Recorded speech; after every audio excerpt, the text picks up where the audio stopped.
CBN e a tecnologia, com Gilberto Sodré. Oferecimento JR Informática, o maior mix de produtos de informática do estado.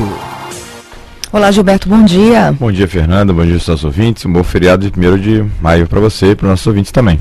Bom feriado para todos nós que trabalhamos, nesse 1º de maio. Exatamente. Bom, Gilberto, o noticiário tomou conta aí, foi tomado, pela gripe suína. E eu queria saber como é que a tecnologia entra nessa discussão. Dá para fazer alguma relação? Dá para fazer. Na verdade, as empresas têm alguns cuidados a serem tomados, em relação a esse ataque da gripe suína, que agora chama-se de influenza A, Isso. Ou seja, essa tecnologia, então, pode ajudar nessa situação. A primeira preocupação, acho que as empresas devem ter, na verdade, é com o seu pessoal, saber se os seus funcionários estão bem. As empresas precisam pensar realmente nos seus funcionários. Elas também precisam entender que os funcionários vão cuidar de si próprios primeiro, depois da família, e depois vão pensar nos seus empregos. Então, essa é uma prioridade interessante e importante para as empresas. Mas, depois disso, as empresas precisam pensar nos seus sistemas, ou seja, na continuidade dos seus negócios.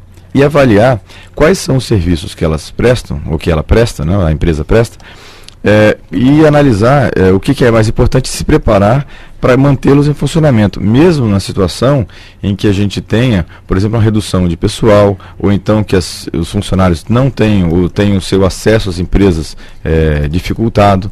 Então, isso é uma questão interessante. E nessa realidade, Fernanda, é normal esperar que a demanda por acesso remoto, ou seja, as pessoas comecem a trabalhar de casa, aumente muito.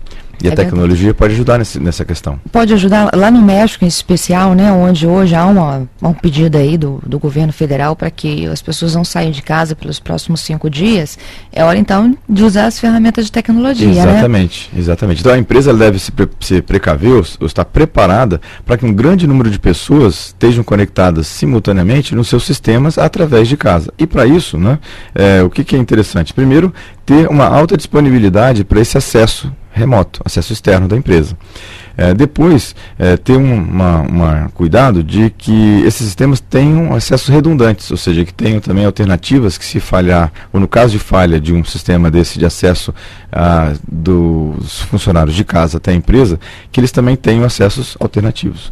Também devem se preocupar que esses funcionários têm acesso de banda larga residencial, já que esse tipo de serviço, sendo feito por acesso discado, é praticamente inviável. Então, ou seja, que os funcionários, principalmente os funcionários que são estratégicos para o funcionamento dos sistemas da empresa, que esses funcionários tenham um tipo de acesso de banda larga residencial e até, se for o caso, um acesso em banda larga móvel. A gente já tem soluções aí de 3G que fazem acesso à internet de alta velocidade.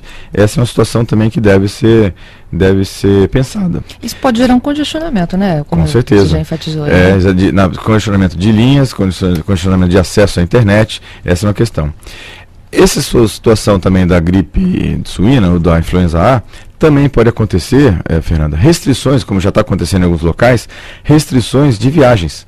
Ou seja, voos ou mesmo acesso a algumas áreas, isso começa a ficar mais complicado em algumas áreas. E também a tecnologia pode ajudar, sabe como? Através da videoconferência. Ou seja, agora você pode usar a tecnologia para ter acesso e fazer reuniões sem precisar do deslocamento físico dos funcionários entre os locais, o que você minimiza os riscos até de expor os funcionários a situações que podem causar algum tipo de infecção. Inclusive os infectologistas que já foram ouvidos pela imprensa de um modo geral, eles fazem essa recomendação. Se você puder adiar essa sua viagem, se você puder encontrar uma outra alternativa para fechar o seu negócio, para participar dessa reunião, faça, porque a situação realmente preocupante. Exatamente. Então, se alguém precisa de ir para Nova York para participar de uma reunião, por exemplo, vamos abrir uma videoconferência. Exatamente. Então, veja que a tecnologia ela pode ajudar nessa situação, minimizando os deslocamentos, e mantendo as pessoas dentro das suas casas, por exemplo, e podem trabalhar de forma remota dentro da sua casa. Então, são alguns cuidados que as empresas têm que ter, principalmente primeiro com seus funcionários, depois mantendo seus sistemas e serviços para os seus clientes em funcionamento e mantendo também, ou resguardando, que seus funcionários não fiquem expostos a riscos ou a infecções. Ok. Além disso, celular funciona além da videoconferência, exatamente. Celular funcione tanto nessa hora, né? Exatamente, foi celular, Skype, MSN, e-mail e uma série de outras ferramentas tecnológicas que a gente já tem hoje disponível para poder aumentar a conexão, né, aumentar o contato das pessoas, sem precisar efetivamente que elas se desloquem para outros locais. É uma curiosidade também, Gilberto, e aí do caso dos suspeitos aqui no Espírito Santo, né, que essa jovem de 19 anos, a Luana, ela que está internada lá no Vitória Parte, ela está internada, mas ela se comunica, viu, com os amigos pelo Orkut. Então. Viu? Tá vendo? Ela manda notícias, né? Exatamente. Então, veja, ela está no isolamento, mas ela não está isolada do mundo, né? Está só fisicamente. Então, a tecnologia é um bom parceiro nessa hora, um excelente parceiro nessa hora. Bom, muito legal a dica do Gilberto de como a gente pode resolver tecnologicamente o problema da gripe suína. Nada de embarcar, vamos continuar então usando as ferramentas que já estão à nossa disposição e ao nosso favor agora, né? Exatamente. Bom, vamos para os fatos da semana então? Exatamente, Fernanda. A gente falou do Conflict aqui várias vezes aqui, aquele vírus que já infectou mais de 12 milhões de computadores pelo mundo, né? Ou seja, um vírus que tem um alto poder de infecção. E ele ficou meio que, a gente achou até que no 1º de abril ele ia aparecer, foi aquele angústia, né, durante o 1º de abril, que não aconteceu na verdade nada, não teve nenhum movimento. Só que agora, Fernanda, parece que o Conflict volta a atacar. Ou seja, desde o começo dessa semana, vários administradores de redes grandes começaram a notar um aumento significativo do número de spams, aqueles e-mails não solicitados, chegando em algumas redes até 8 vezes mais. Então, ou seja, as redes começaram a receber e-mails não solicitados ou spams 8 vezes mais do que recebiam diariamente. E analistas da Cisco, da empresa Cisco, identificaram essa questão como um ataque do Conflict. O Conflict começou a gerar, ou seja, os hackers responsáveis pelo Conflict começaram a usar essas máquinas infectadas para gerar spam para outros usuários. Então, você, internauta, muito cuidado com os e-mails que você recebe, que são e-mails não solicitados. Não abra e-mails que você não conhece, de quem você não conhece, principalmente não abra anexos desses e-mails, que podem conter o próprio Conflict, e aí infectar a sua máquina. E aí a sua máquina começar a ser uma fonte geradora de spams para outros locais. Fica então aqui o alerta. Exatamente. E a Unesco, que lança uma biblioteca mundial e digital. Exatamente. A Unesco teve uma iniciativa agora de disponibilizar vários tesouros culturais de grandes bibliotecas de vários países, inclusive do Brasil. Então, uma série de bibliotecas nacionais, elas criaram, né, um portal, vamos chamar assim, que reúne obras culturais de todo mundo. Então, o internauta que quiser lá conhecer essa nova biblioteca mundial digital da Unesco, é só digitar o site www.wdl.org. Então, www.wdl.org, é só ir lá e tem lá obras de vários locais. E o interessante, Fernando, dessa biblioteca é que ela não é estática, ela é uma biblioteca dinâmica. Então, todo dia que você entra lá, tem alguns documentos novos. Então, você vai encontrar fotos, vídeos, textos, que são todos de acesso gratuito. E ontem, inclusive, eu entrei e tinham mais de 140 documentos, né, da língua portuguesa, que você pode ir lá entrar no Brasil e consultar gratuitamente. E isso vai aumentando gradativamente. E essa é a vantagem do mundo virtual, né? Você não precisa mandar para impressão essa nova edição. Você atualiza ela instantaneamente. Exatamente. E aí a coisa fica muito tranquila, né? E gratuita. Muito legal.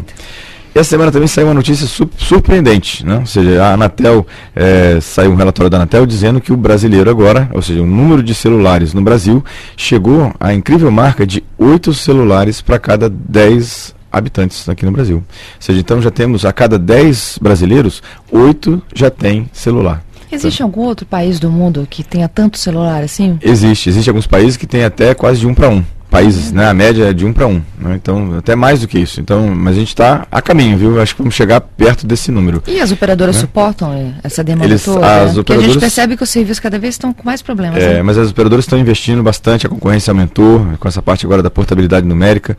As operadoras viram que a única saída que elas têm é realmente de investir na qualidade de serviço, senão vão perder os seus usuários. E olha só, dessa pesquisa, Fernando, da Anatel, um outro fato que é mais surpreendente ainda, é que alguns estados brasileiros, essa proporção de 8 celulares para cada 10 habitantes é maior do que isso. Por exemplo, em Brasília, a gente tem 14 celulares para cada 10 habitantes. Ou seja, tem mais de um celular por habitante em Brasília. Rio de Janeiro e São Paulo chega perto de 98%, ou seja, praticamente qualquer carioca ou paulista tem um celular em si. Então olha como é que a abrangência, né, esse nível de alcance do serviço de celular no Brasil, uma coisa impressionante. As fábricas de telefone celular estão felizes então com os brasileiros. Impressionante.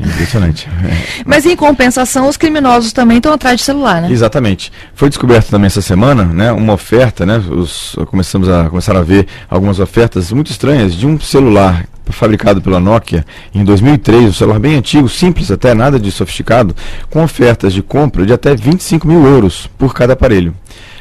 Foram investigar e descobriram que esse aparelho especificamente da Nokia, aparelho 1100 da Nokia, ele tem um recurso, né, uma falha de software, na verdade, que permite que através desse celular o atacante consiga ter acesso a senhas de bancos de outros usuários e até monitorar a conversa de outros usuários de telefone.